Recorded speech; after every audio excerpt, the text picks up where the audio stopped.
오늘 저는 사도행전 5장 1절에서 11절의 말씀을 가지고 섬김의 기본이라는 제목을 통하여 하나님의 말씀을 증거하고자 합니다. 오늘 지방선거가 있었습니다. 지방선거는 각 지역의 지도자를 뽑는 날입니다. 이처럼 선거에 나온 후보마다 각자의 공약을 통해 유권자들에게 표를 구하였습니다. 그 공약에는 지역 발전을 위해 각 후보가 무엇을 할 것인지 자세히 나타냈습니다. 이는 지역 주민들에게 어떻게 봉사할 것인가를 통해 표를 구한 것입니다. 그런데 그 공약을 보면 선심성 공약도 있고 정말 지역 발전을 위하여 고심한 흔적이 있는 공약도 들어있습니다. 이처럼 가정도 가장이 어떻게 그 가정을 이끌어 가느냐에 따라 바로 세워질 수 있는 것입니다. 만약 가장이 가족들의 풍요로운 생활을 유지하기 위해 빚을 많이 끌어온다고 하면 결국 그 가정은 무너지고 어려움을 당하는 상황이 올 수도 있습니다. 나라의 지도자도 마찬가지입니다. 나라의 지도자라고 해서 다 대통령을 말하는 것은 아닙니다. 각 지역의 자치단체장도 그렇고 시의원, 구의원도 그렇고 학교의 교장 선생님까지도 지도자라고 볼 수가 있습니다. 코로나로 어려우니 나라에 빚내서 국민을 도와주겠다고 하면 좋을 것 같지만 나중에 물가에 기름을 부은 것 같은 효과가 올 수 있는 것입니다. 땀 흘려 일해서 번 돈과 일하지 않고 얻은 돈의 가치의 차이가 아주 큽니다. 땀 흘린 돈은 쉽게 나가지 않지만 땀 흘리지 않은 돈은 쉽게 나가기 마련입니다. 1시간 땀 흘려 일해서 10,000원을 벌었는데 20,000원 하는 떡볶이를 사 먹을 수 있겠습니까? 보통 요즘 떡볶이가 20,000원, 30,000원 한다고 합니다. 한 그릇에. 그러니 1시간 땀 흘려서 10,000원을 벌었는데 20,000원, 30,000원 하는 떡볶이를 사 먹기는 참으로 부담스러운 것입니다. 주위에서 이렇게 물가가 오르는지 모르겠다고 말을 합니다. 그런데 그것은 세계적인 현상이라고도 말할 수가 있습니다. 원자재 값이 올라가고 석유 값이 올라가고 곡물 가격이 오르가니 물가는 자동으로 올라가는 것입니다. 이는 코로나로 세계적으로 많은 나라들이 돈을 많이 풀었기 때문에 돈의 가치가 하락했기 때문이라고 합니다. 그러니 물가가 폭등하는 것은 당연한 것입니다. 사람이 돈을 받아 쓸 때는 좋았는데 물가가 오르니 돈이 많은 부자들은 괜찮은데 가난한 사람들은 더욱 힘들어졌습니다. 쓸 돈은 한정되어 있는데 물가는 올라서 살 것은 없습니다. 별로. 만원 한 장 가져가면은 뭐 장바구니에 몇 가지 안 들어갑니다. 최소한 50,000원 정도는 있어야지 그래도 뭐 장바구니가 가득 찬다고 얘기를 합니다. 그렇다면 다시 돈을 퍼주면 어떨까요? 다시 더 돈을 풀어주면 어떡할까요? 나눠주면 어떻게 될까요? 그것은 물가는 화약고를 만난 것과 같습니다. 폭발하게 될 것입니다. 정책도 독이 되는 것이 있고 득이 되는 것이 있습니다. 그러니 지도자를 잘 뽑아야 하는 것입니다. 이와 마찬가지로 섬김에도 득이 되는 것이 있는가 하면 도리어 그 섬김이 다른 사람을 어렵게 하는 경우도 있다고 합니다. 채 빈국의 지원금이나 먹을 것을 직접 가져다 주면 지원이 끊겼을 때 다시 지원해달라고 손을 내밀기가 일수라고 합니다. 그러나 일자리를 창출해주고 생계를 유지할 수 있도록 농사짓는 법이나 우물 파는 법을 직접 전수해주면 나중에 도움을 주지 않아도 스스로 자립할 수 있게 된다고 말합니다. 오늘 본문을 보니 하나님을 섬김으로 도리어 그들에게 독이 된 사건이 있었습니다. 그 마음은 하나님을 섬기고자 하는 마음이 있었습니다. 그런데 그것이 그들에게 독이 되었습니다. 하나님 앞에 온전한 예물을 드리지 못함으로 최악의 결과를 초래했습니다. 이를 통해 이 시대를 살아가는 저와 우리 성도님들이 깨달아야 할 것은 무엇인지 이 시간에 함께 나누고자 합니다. 첫째, 섬김의 기본은 하나님을 온전히 섬기는 데 있습니다. 사도행전 5장에 보면 아나니아와 삽비라의 이야기가 나옵니다.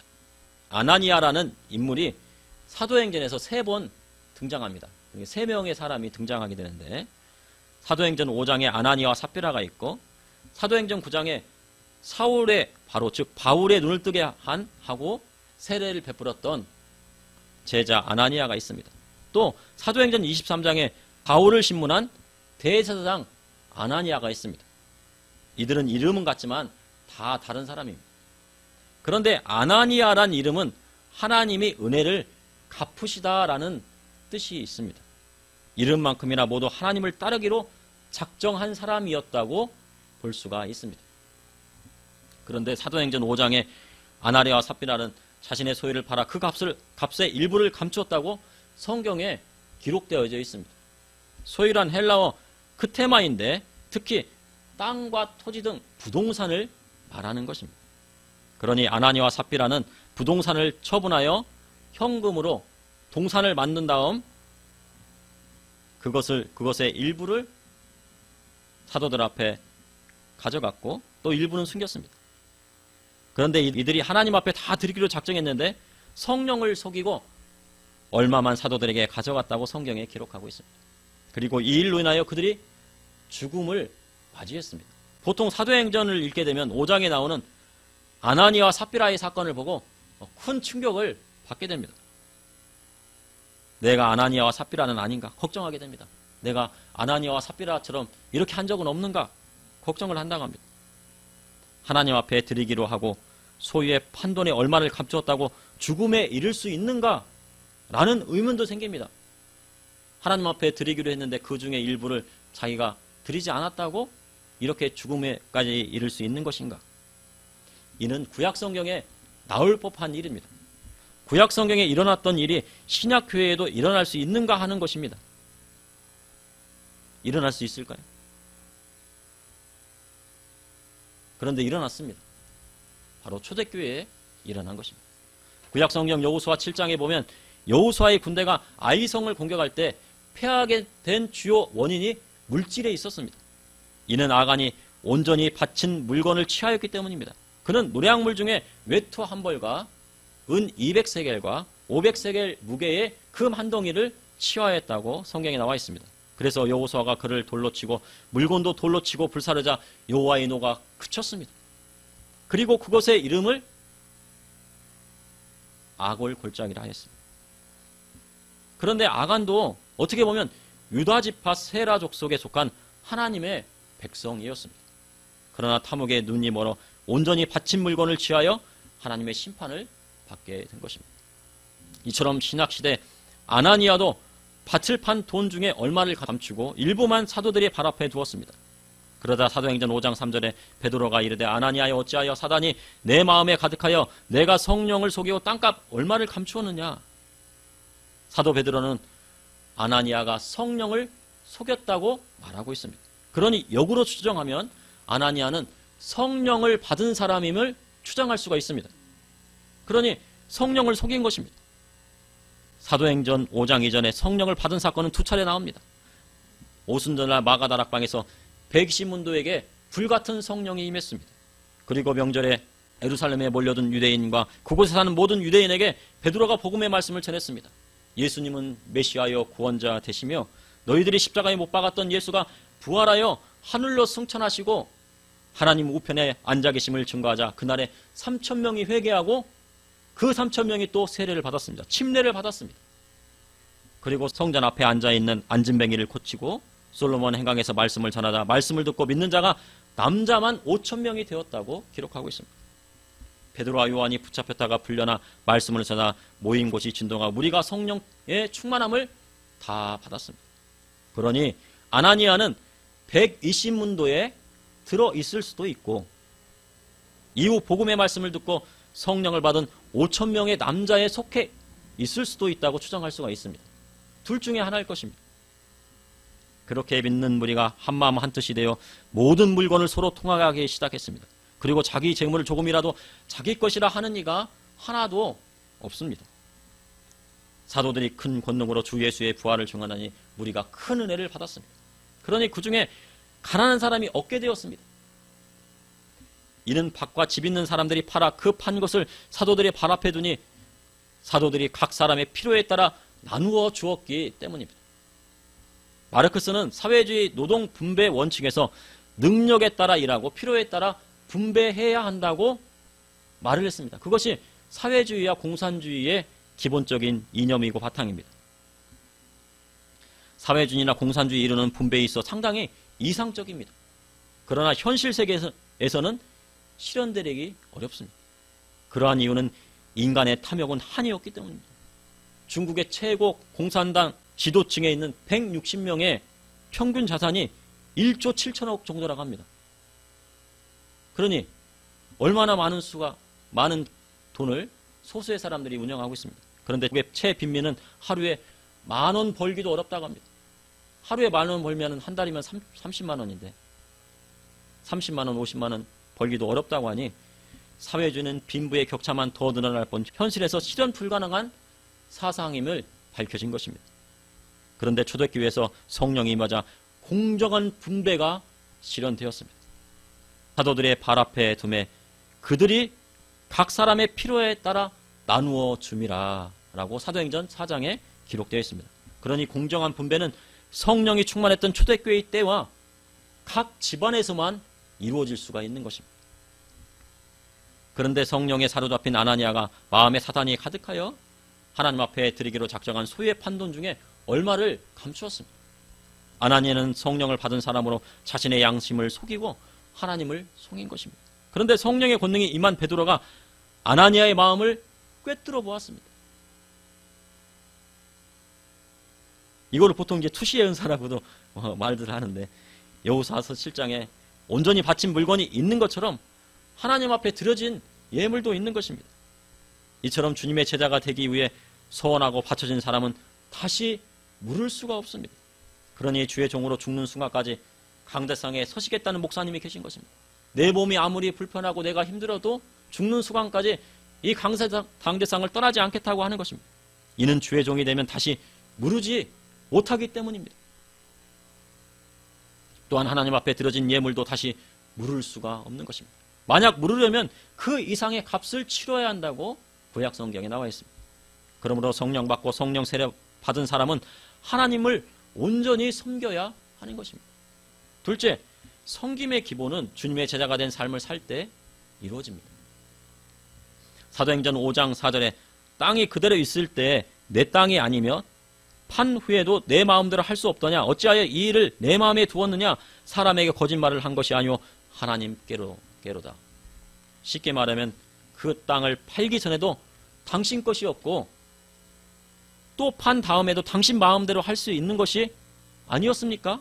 그런데 왜 하나님을 속이었습니까? 한 것입니다. 그 땅을 팔기 전에 아나니아의 것이었습니다. 판 후에도 아나니아의 마음대로 할 수 있는 것입니다. 그러니 헌금도 마찬가지입니다. 자신이 땀 흘려 번 물질을 하나님 앞에 드릴 때는 그것을 드릴지 안 드릴지는 자신이 결정하는 것입니다. 내가 이 헌금을 드릴지 안 드릴지는 각자가 결정하는 것입니다. 그리고 이 교회에 낼지 저 교회에 낼지도 땀 흘려 번 사람이 결정하는 것입니다. 그것을 바로 베드로가 말하고 있습니다. 그 결정한 권한은 사도나 목사님에게 있는 것이 아니라 드리는 사람에게 있다는 것입니다. 그러니 성도님에게 우리 교회에 헌금하라고 할 권한이 목회자에게 없다는 말도 되는 것입니다. 그것은 교회에 헌금 드리고 안 드리고는 드리는 사람의 마음에 있습니다. 그런데 문제는 아나니아가 땅을 팔 때는 하나님 앞에 드리기로 작정하고 맹세하여 드렸는데 막상 팔아 돈을 손에 들고 보니 그 마음이 바뀌었다는 결론이 나옵니다. 화장실 들어갈 때와 때의 마음과 나올 때의 마음이 다르다는 말입니다. 그러나 주님의 제자가 되고자 하면 그리 할 수가 없는 것입니다. 화장실 들어갈 때의 마음이나 화장실 갔다 온 마음이나 주님을 사랑하는 마음은 같아야 하는 것입니다. 마태복음 19장에 보면 어느 날 부자 청년 관원이 예수님을 만나러 왔습니다. 그가 예수님께 영생에 관한 질문을 하였습니다. 그런데 주님, 생명에 들어가려면 계명을 지키라 합니다. 그러니 구약 성경의 계명이 폐지된 것이 아닙니다. 십계명이 폐지된 것이 아닙니다. 계명을 지키라 하셨습니다. 그랬더니 청년은 즐겁게 자신이 어려서 그것을 다 지켰다고 합니다. 그때 주님 청년에게 내가 한 가지 부족한 것이 있는데 내 소유를 다 팔아 가난한 자에게 나눠주고 나를 따르라 하신 것입니다. 이것은 예수님이 주님의 제자가 되는 기준을 마련해 주신 것입니다. 자신의 소유를 팔아 가난한 자에게 나눠주고 주님을 따라야 주님의 참된 제자가 될 수 있다는 것입니다.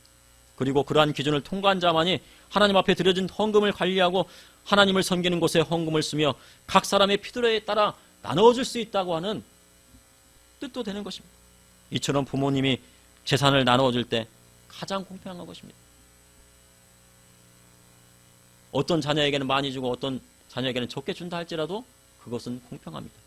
왜냐하면 부모님은 어떤 자식이 더 어렵고 어떤 자식이 더 많이 줘야 할지를 스스로 판단하실 수 있고 그 재산을 부모님이 땀 흘려 일구어 내신 것이기 때문에 그 결정권이 부모님에게 있는 것입니다. 그러니 부모님이 어떤 결정을 할지라도 그 뜻에 순종하는 것이 자식의 도리입니다. 이처럼 부모님이 재산을 나눌 때 가장 공평한 것입니다. 어떤 자녀에게 재산을 많이 줄지 부모님이 결정하는 것입니다. 왜냐하면 부모님은 욕심이 없으시기 때문입니다. 가난한 자에게 자기의 소유를 나눠주고 주님 따르는 목회자만이 물질에 대한 욕심이 없기에 하나님 앞에 드려진 헌금을 운영할 수 있는 것입니다. 이처럼 부자 청년 관원은 주님의 제자가 되고 싶었을 것입니다. 그리고 어려서부터 십계명을 다 지켰으니 합격이라 마음속으로 생각했을 것입니다. 아, 주님께서 계명을 지키라 했더니 아, 나는 합격입니다. 마음속으로 먼저.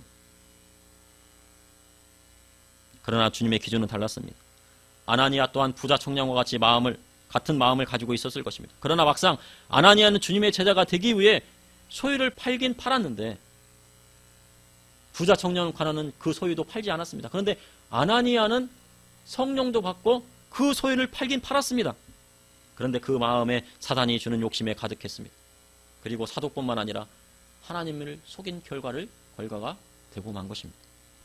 성령 세례를 받으면 하나님을 떠날 것 같지 않지만 성령 받고 성령 체험한 사람이 타락하면 그 상황이 믿지 않는 때보다 더 악해진다고 성경은 기록하고 있습니다. 그러니 성령 받았다고 자만하지 말고 복음의 말씀 따라 거룩하게 살려고 해야 하는 것입니다. 성령 세례 받고 성경도 많이 아는데 하나님 말씀 따라 행하지 않으면 탐욕이 가득하여 결국은 아나니아처럼 되는 것입니다. 누가복음 3장에 세례요한의 회개 기준이 나옵니다.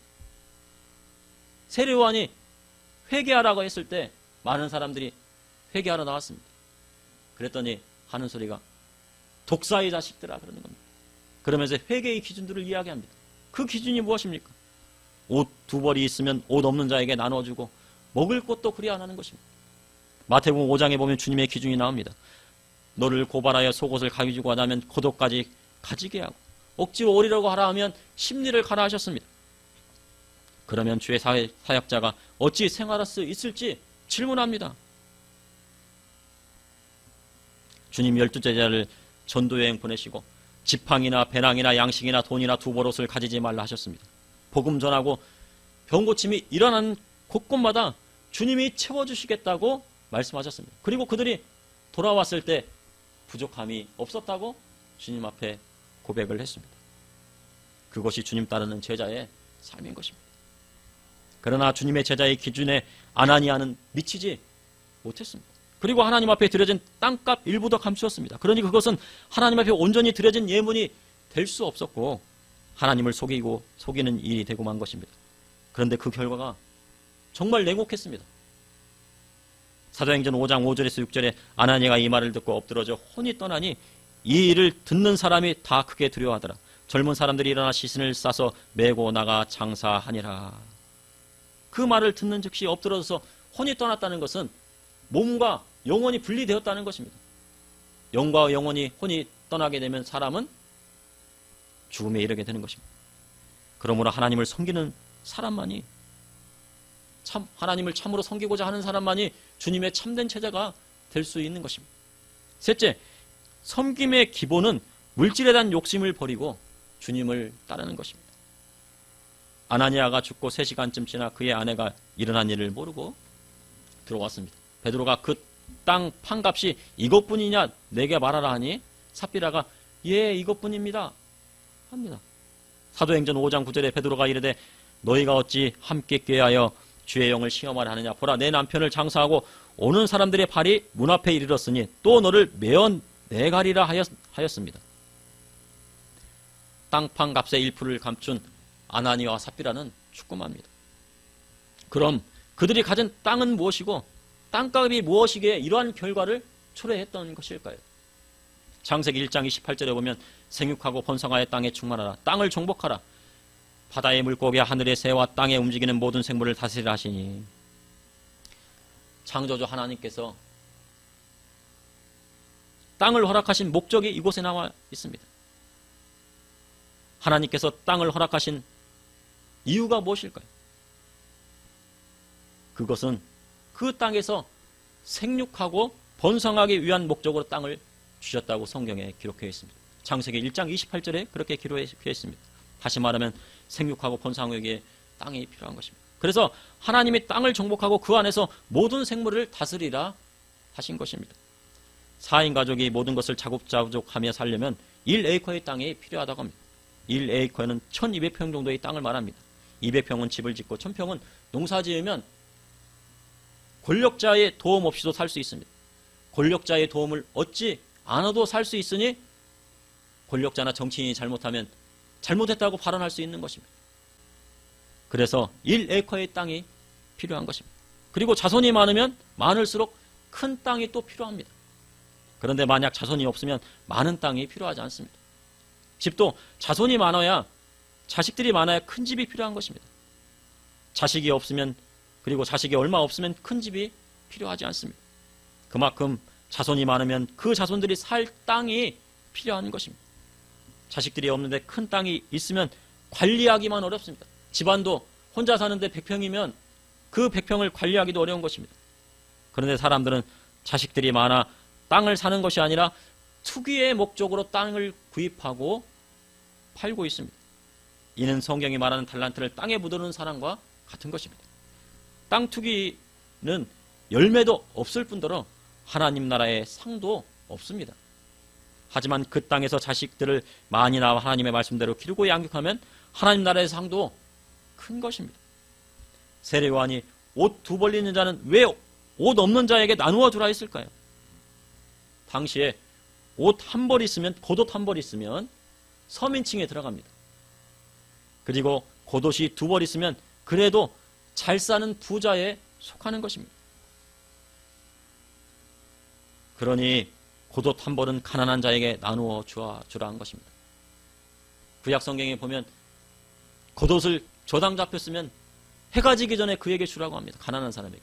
왜냐하면 가난한 사람은 그 겉옷 하나가 이불이 되고 추위를 피할 수 있는 옷이 되기 때문입니다. 그런데 옷 한 벌도, 겉옷 한 벌도 없는 가난한 사람이 있다고 하면 자신이 겉옷이 두 벌 있으면 하나는 나누어 주라 하신 것입니다.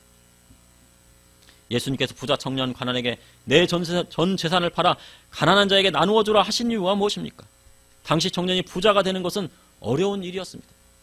땀 흘려 일해도 청년이 부자 되기는 어렵습니다. 지금은 더 그렇습니다. 그리고 청년이 젊으니 부모님이 살아계셔서 상속 재산이 있었다고 볼 수가 없습니다. 탕자의 경우는 아주 특별한 경우입니다. 아버지가 그 탕자를 많이 용서해줘서 아버지가 죽기 전에 땅을 물려준 것입니다. 그러나 그것은 아버지 빨리 돌아가시세요 하는 말과도 같다고 합니다. 그러니 아버지가 돌아가신 후에 땅을 상속받는 것이 유대사회의 풍습이었습니다. 전통이었습니다. 그리고 하나님의 뜻이었습니다. 그럼 어떻게 청년이 관원으로 부자가 된 것일까요? 이 시대의 공무원 월급으로 살만하지만 부자 되기는 어렵습니다. 공무원 월급 모아야 서울에 있는 아파트 한 채 살까 말까 합니다. 지금은. 그런데 땀 흘리지 않은 청년 관원이 부자가 되었습니다. 요즘은 관원이라도 땅 투기를 하거나 거급 정보 하나만 있으면 100억 부자가 된다고 합니다. 그 정보를 가지고 맹지를 삽니다. 길이 안 닿는 맹지를 사가지고 거기가 개발이 되면은 쌍가게로 사가지고 100배를 10배를 뻥튀기 하고 100배를 뻥튀기 한다고 합니다. 그러나 그리하면 그 관원은 지옥 가는 것입니다. 그러니 외칠 수 있어야 됩니다. 그렇게 하면 지옥 간다고.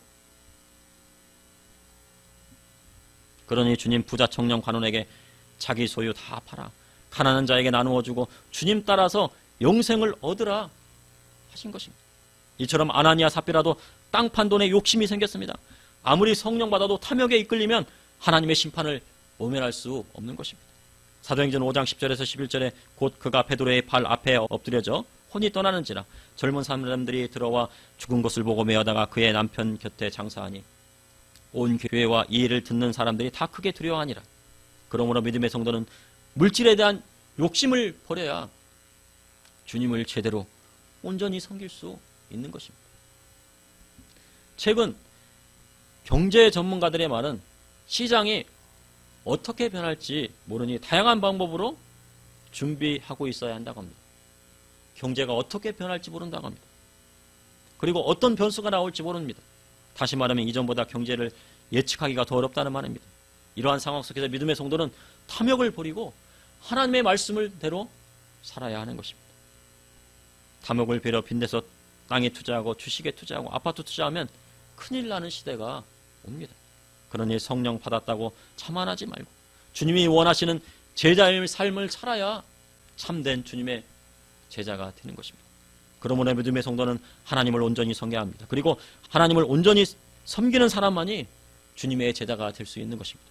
또한 믿음의 성도로 물질에 대한 욕심을 버리고 하나님 말씀대로 살아야 이 어려운 시대를 극복하고 하늘나라에 가서도 그 상이 큰 것입니다. 잠시 기도하시겠습니다. 사랑의 하나님, 오늘도 감사합니다. 주님 앞에 나와 이렇게 수요 예배를 드리게 하여 주시니 감사합니다. 주님, 우리의 마음을 받아주시고 이 어려운 상황 속에서 아버지 하나님, 우리의 믿음을 지키게 하여 주시고 하나님을 섬기게 하여 주시고 온전한 섬김으로 나아갈 수 있도록 인도하여 주시옵소서. 세상 풍습 따라가지 아니하고 세상 풍조 따라가지 아니하고 순결한 신앙을 지켜서 하나님 앞에 나아갈 수 있도록 인도하여 주시고 주님께서 말씀하신 참된 주님의 제자의 삶을 살 수 있도록 인도하여 주시옵소서. 또한 경제적인 어려움에서도 우리 성도님들 그 마음을 지키고 오직 주님만을 바라볼 수 있도록 인도하여 주시고 또한 그리고 하나님의 말씀대로 살아가고자 하는 우리 성도님들에게 하나님의 놀라운 축복과 은혜로 그리고 그 마음 가운데 소원들을 응답하여 주시고 인도하여 주시옵소서. 주님, 또한 우리 성도님 가운데 질병을 통하여 고통받고 있는 성도님들이 있습니까? 암이 떠나가게 하여 주시고 관절이 낫게 하여 주시고 오장육부가 튼튼하게 하여 주시고 강건함으로 주님 앞에 나아갈 수 있도록 인도하여 주시옵소서. 예수님의 십자가의 보혈의 피로 발라주시고 덮어주시고 은혜 베풀어 주셔서 낫게 하여 주시옵소서. 이 시간 인터넷 예배를 통하여 함께하는 성도님에게도 같은 은혜를 내려 주시옵소서. 예수님 여러분에게 옵나이다. 아멘.